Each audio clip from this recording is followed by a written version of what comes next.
Hi, this is Jeanette Goldstein, sometimes known as Private Vasquez, and or Diamondback from Near Dark, and you are watching Without Your Head. Perfect. Thank you. Welcome to the station of decapitation without your head. I'm Nasty Neal.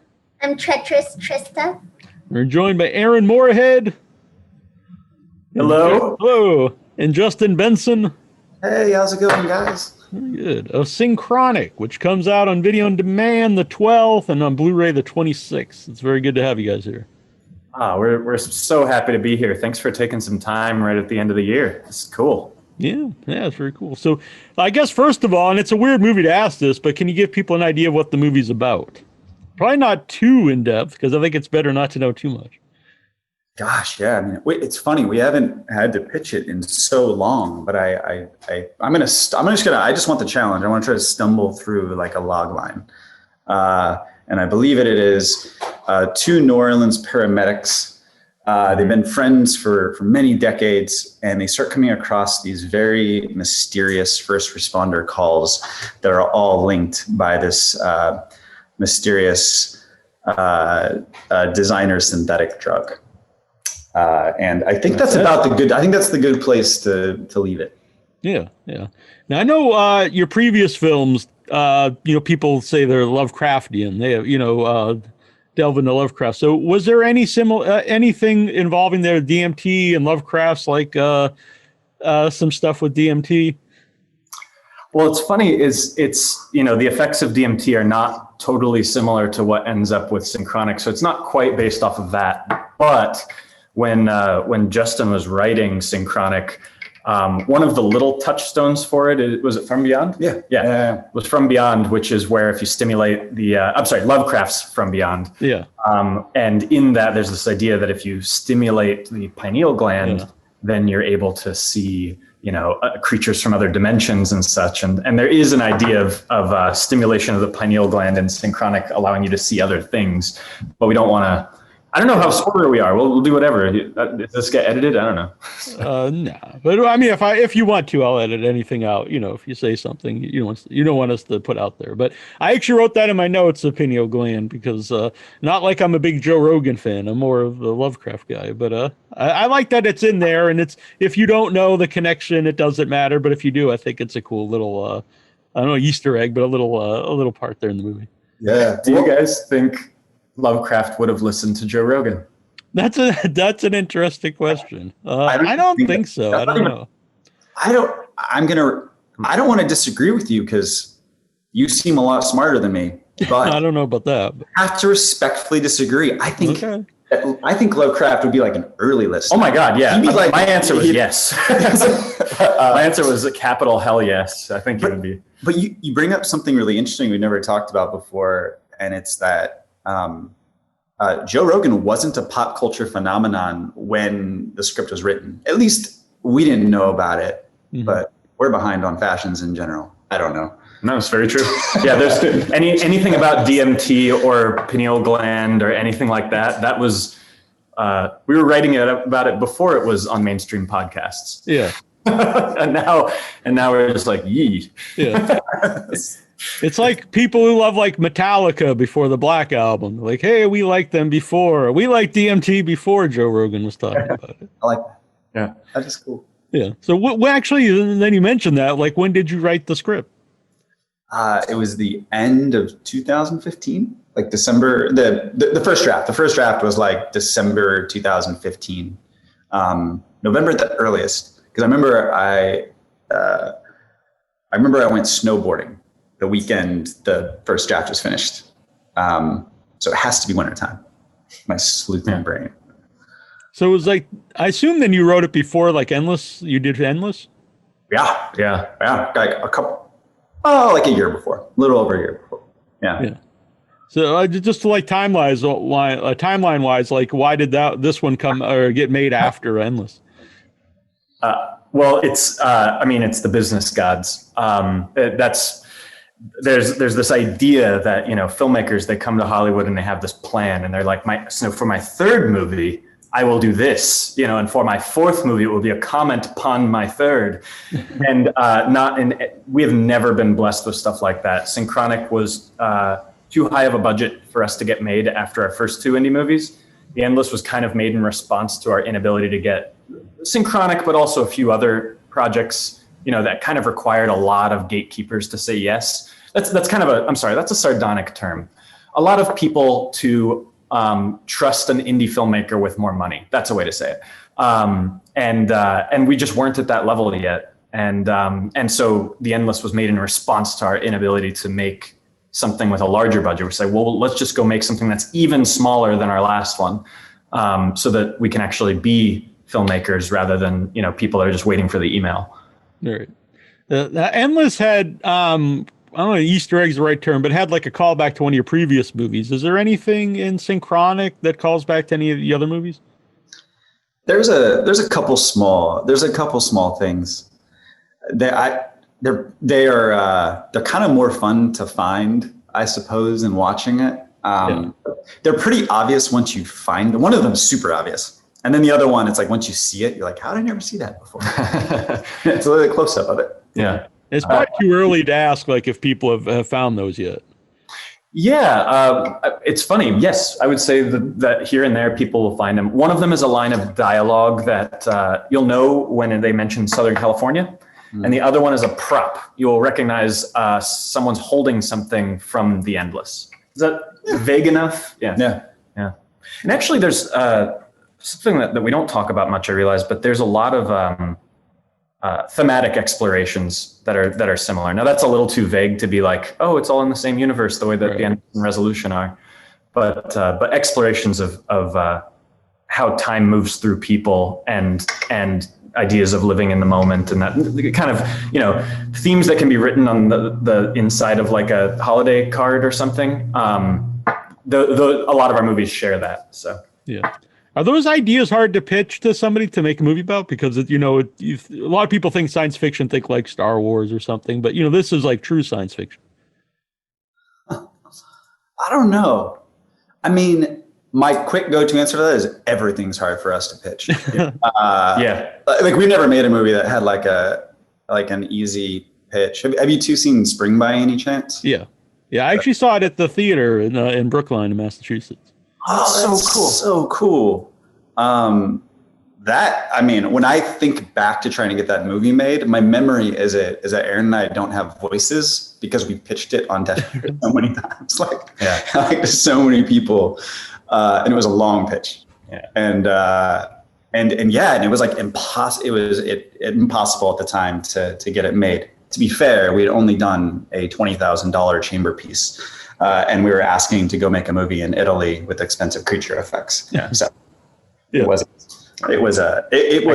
ambitious. Yeah. Once again, being very fair to the people saying no. These aren't just like mean gatekeepers without an imagination. It's like, no, that's a pretty big ask. that's a pretty big ask. Yeah. We had this movie about the turn of the century occultist Aleister Crowley. I think that is the one we pitched. I mean, we pitched it as like a movie, a TV show, everything. But even the movie version, I look back on that and like, we pitched that so many times. Yeah. And it's just a script on a hard drive. But that's all it's like all like, I don't know. It's weird. I think that like part of your growth as a filmmaker is just pitching things off a lot that don't necessarily get made, but you're becoming a better storyteller in the process of just like talking about these unmade projects so much. Yeah.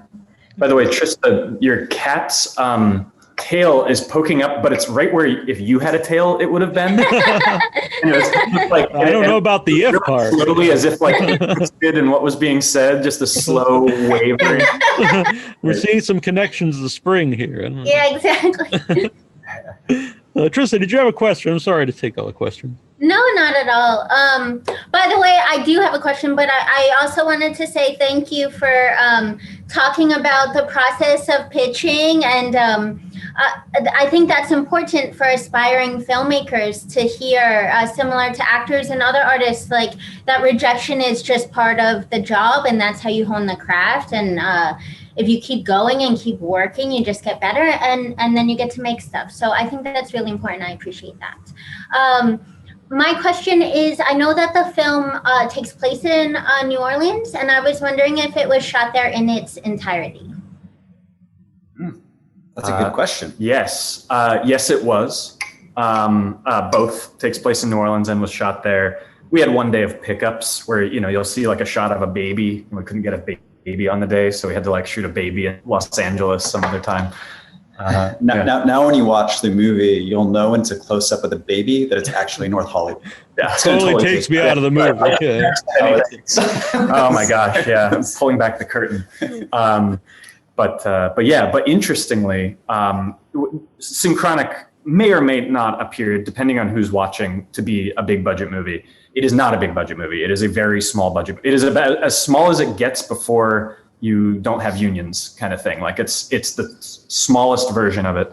And doing so, what's interesting about that is shooting in New Orleans is rather expensive to shoot the places that you recognize visually. And so a lot of it, you have to go to the one that kind of looks like the Ninth Ward or kind of looks like this or that. So we couldn't shoot in like the French Quarter. It's impossible, even though scenes take place there. And it's interesting to know that, where it's like, oh, sometimes you just can't get enough New Orleans. And in some ways, we feel like we've done a disservice to the city of New Orleans, not making it New Orleans enough, even though it's still a very New Orleans movie. We got to have one scene set in the Garden District, sort of right outside Lafayette Cemetery, and the scene literally ends in front of Anne Rice's house, the author of the Vampire Chronicles. And that was so cool. But like that night was a fire drill. It was just like, okay, you guys got to land, and they get one take, because this is so expensive. This is one long take. They're gonna walk down the street 3 better You better get it, and everyone better know their lines. And then they're getting to do it a few times, and then we're gonna take all these gigantic vehicles across the bridge an hour away in the part that you guys can afford to shoot in on this movie. To go to the other cemetery that isn't a common cemetery, because the ones that you would normally shoot in, we didn't have the money for. So yeah, it's funny. It's all like kind of like 1 degree off of the iconic things, but also in some ways it made us look less like a tourist.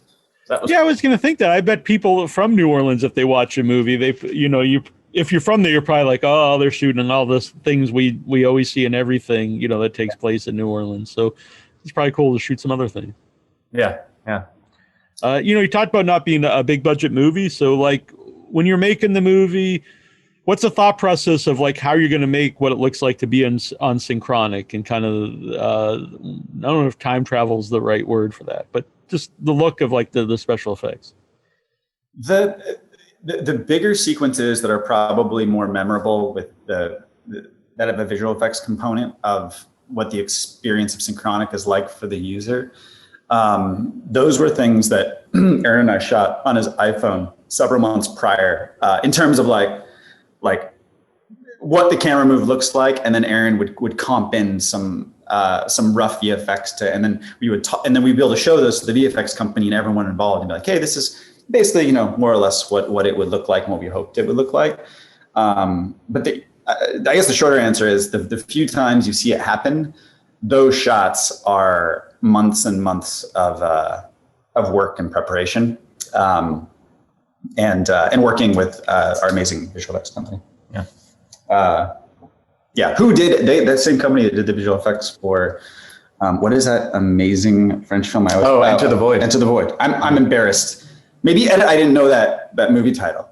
Yeah. Let me edit that part. How about just when you're thinking about how things look, is that written in the script? Like what point is that like fleshed out how things are going to look? Yeah, I mean, it's the way that Justin writes the script is almost always designed for the way that we shoot it. It's not uncommon at all for especially the last shot of a movie or the first to be in the script, but it's all over the place. But there's also stuff where we kind of came up with it unexpectedly, like there's a really long single take right in the beginning of the movie. It was not that until about a week and a half before we shot it. And normally we plan everything months in advance, and that was something where it came down like a lightning storm as we were making some plans with our first assistant director, who made a joke about the scene being one long shot. And we suddenly realized, it's like, that's not a funny joke. That's just what's really going to happen. That's exactly how it should be. So, yeah. How did you guys get together, to collaborate on the films? We were interns at a commercial production company in San Diego about 10 years ago, and Aaron had just gotten out to LA from Florida, and I had been in and out of LA a little bit. I was kind of on my last attempt at making a living as a filmmaker.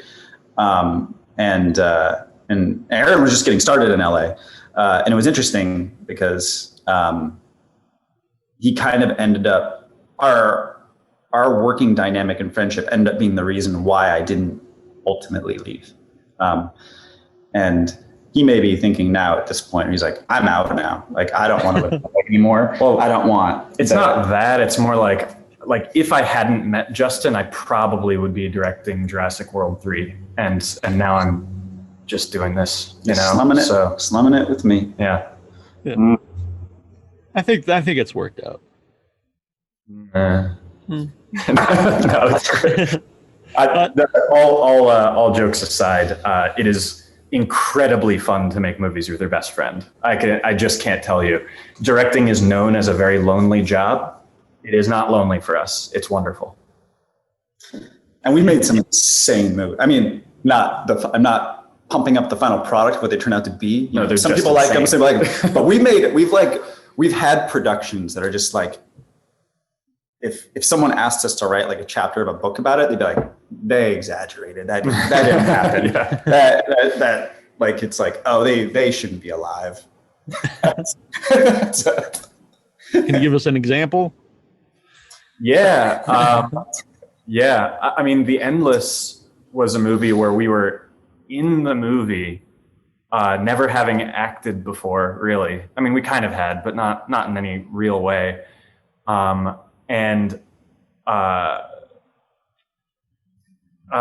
sorry if I bring this up. But 2 weeks before we were supposed to be shooting this movie that was kind of our fuck it movie in a way, as we described earlier, that it was kind of this response to not being able to get another movie made. And so we wrote a movie that's like, no one can stop us, we'll be in it. But 2 weeks before, Justin's mother passed away. And at the same time, and that was, all of us were dealing with that, Justin especially, of course. And it was very sudden and unexpected. And then also I moved 3 days before, and the place that I moved into wasn't ready. And so there was just we were out of home, out of family, moving into the middle of nowhere to go shoot a movie. We didn't know if it would actually be anything worth making. It was this bizarre thing that was referential to a movie that nobody had ever seen, Resolution. And it was just this huge gamble that by the end of it, we were laughing like crack addicts into the sunrise. Just can't believe it actually even existed, because it should have killed us so many times over, And we were shooting a really weird movie at a children's Christian camp that I don't know how they didn't kick us out. I don't. Literally making a movie about a UFO death cult at a Christian camp. They were just I love sci-fi movies. They were super cool. Yeah. Do you know if they ever saw the movie? No idea. Yeah. You know what's funny though is we leave a copy of a Resolution in the cabin at the Resolution, the set where it was shot, and it just got to the point where people can stay in it and stuff. But our real hope is that someday someone will stay there and they won't know we made that movie there, and they'll just pull out this DVD and put it in the old DVD player there, and just be absolutely horrified that they're stuck in some Twilight Zone-esque universe. I love it. Yeah. Trista, you have another question? I sure do. I'd also like to contribute that laughing like crack addicts into the sunrise is my new favorite expression. That's amazing. I'm going to use it often.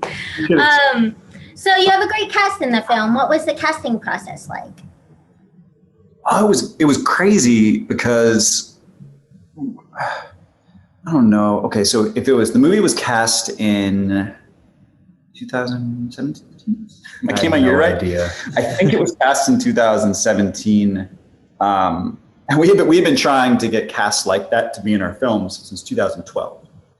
So for about 5 years, anytime we had a script go out they were like, well, if you want to make the money work, you need to have, an actor of a certain caliber come on board. But we're obviously like, we're nobody. And the motive is not high to have that script read. Don't know if those scripts got read or not.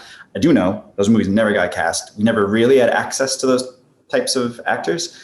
And then there was this one agent at UTA named Houston Costa who saw The Endless at a movie theater in North Hollywood. And he just really loved it very sincerely. And he's like, I'll just help you guys get your next movie made. And he got Jamie Dornan to read it first, and he responded well to it. And then within the company, they got Anthony to read it. And it was by far the first time we had ever had anything like that. Yeah. And actually, if you know the filmmaker Joe Lynch, is a friend of ours. Oh, yeah. He was our first year of the show. He's on the show. Yeah. Oh, that's great. Oh, yeah. He's such a good. It's weird to say he's a good interview, but like more like I like talking with that guy over beers. He's like really fun. He was shooting Point Blank for Netflix when we were about to go out to Anthony Mackie, and we just asked like, "Hey man, is how's Mackie to work with?" And he's like, "You guys are going out to Mackie? Oh my gosh, I'm just going to walk over and talk to him right now. I'm going to tell him he's got to just do whatever you do." So that was, rumor has it, Yeah. And Anthony says he heard about us through the Russo brothers, which is interesting. We don't know what that means. So yeah. It worked out anyway. Yeah, so, Synchronic played festivals. Did it play the festivals before they went virtual, before the pandemic? Yeah, it was like right before. Luckily we did get to see it with the festival audience, and the last couple places we saw it were awesome. We saw it at this film festival there's a London version and there's a Glasgow version, Fright Fest. Fright Fest, yeah, I've been there. And oh man, that is just one of the best film festivals in the world. It is so cool. Yeah. And then after that, we saw it at Miami International, and the last film festival we were ever at, Miami International. Not ever, but right. All this happened. We were on the plane on the way home when everything was getting pretty bad. Yeah. I remember on the plane on the way there, that was when everyone was starting to get like, are they going to shut the borders? But we didn't quite know much yet. And I saw my first person wearing a mask, and I was like, that person looks awesome. Like it wasn't a common sight yet. And I was just like, They look so cool. Because it was like fashion. It looked really cool. Yeah. It wasn't a medical mask. It was like a custom cool mask. Yeah. Right. So how has that affected how the movie was released? Oh man, it is honestly, it's so complicated. It's so complicated because there is, especially a movie, even though it is not a big budget movie, it's still kind of like the biggest movie we've done probably. And that comes with certain contracts in place for exhibition that are just completely mostly out of our control. And these are unprecedented times. And it was, it's what's really cool now. We're just really happy that it's becoming available to everyone now. Yeah, we're really happy because it comes out on VOD on the 12th of January, something like that. Yeah, the 12th. That's the wrong date. The 12th and BluRay on the 26th. Yes. I didn't know it at all. We got one job. That was it. We had one job on this thing. It's out on VOD on the 12th. Yeah. Pretty cool. Trista, you have another question? Yeah, I really fell in love with the dog in the film. So I'd love to know where you got that actor. Yeah. So Hollywood is that dog's real name, and who is a rescue. And there was a dog trainer that worked with rescue dogs. And it's funny, Hollywood in real life is very much like his on-screen presence, actually. He's very timid, very quiet. For the very first scene we ever shot with him was Anthony running out the door in, how do I say this, rural Louisiana without describing it, but running out the door with him. And the thing is he didn't like running very much. He's a very chill dog. But on like take 3, he started running, and then he looked behind him and he saw Anthony behind him running with him, and thought that Anthony was chasing him, and got terrified and just bolted so far. And it was this kind of funny thing where it's like, no, he's not chasing you. He's acting with you, you know. But he came to the rap party and everybody like loved on him and all of that. He's a very chill dog. He, you know, Anthony Mackie's obviously like, oh, he might literally be one of the most charismatic people on the planet. But what's funny is that dog had such a mercurial relationship with him because he's in scenes where, like you said, he's loud and he's chasing him, and like there'd be certain days where Hollywood you couldn't get him off Anthony. He'd just be in Anthony's lap. Oh, it's like so funny. And he would just be attached to him. And there'd be other days where maybe it was a loud scene and Hollywood wanted nothing to do with anyone on that set, and they had to bring an emotional support dog to the. They had this little like friend dog that would just. Hollywood has an emotional support dog. Oh my goodness! A giant Rottweiler named Titus. What is happening? Really? Yeah, and Titus would chill Hollywood out. Yeah. What's so funny? I want to watch this movie. What's really fun also is you know, the script called for like this dog that was like really like the joke of the dog was that it wasn't a joke. The way that we played the dog as we approached it in the script before we cast Hollywood was that after Steve would go through something really traumatic and terrifying, he would then come home to, or reappear or whatever, you know, to his dog, and the dog would just jump all over him like, oh, you're home, you know, like just excited as hell. And obviously he didn't have that relationship with Anthony, but also it just wasn't that dog, period. And we completely on the fly rewrote the character of Hawking, which is the character that Hollywood plays, I just realized we didn't say, to be like, the humor of it was that he would just stare at him, completely stoic, and just stare at him all the time from the corner. And that was even funnier, that it was just like the dog just watches him. And you could use an edit to make that work. I love it. Yeah. So Synchronic comes out on the 12th on video on demand, and then the 26th on BluRay. And hope people check it out. It's been very cool to have you guys on the show. Love doing this. Thank you. Thank you. Yeah. Thank you for having us. Thank you, guys. Yeah. Thank you, Trista. Thank you. I know we have to go, but Neal, can you send me your sweater, please? Because I was going to mention, when you mentioned Twilight Zone, I was like, oh, I have a Twilight Zone. I wore it because I thought it was kind of connected to the movie. So. Well, do you know we directed an episode of the new Twilight Zone? Oh yeah, I did see that on. I haven't actually watched because I don't have the channel it's on, but yeah, I want to get it and binge watch them all. But yeah, it's really worth. We're really proud of that episode, and it's there's the alarm. Okay, it's really cool, and it was really cool to be part of the Twilight Zone canon. Yeah, that's awesome. I'm gonna have to check that out for sure. Very cool. Well, thanks, guys. Thanks, guys. Happy New Year. Yep. This is Nick Castle, and you're watching Without Your Head. Keep your head on. Bye-bye.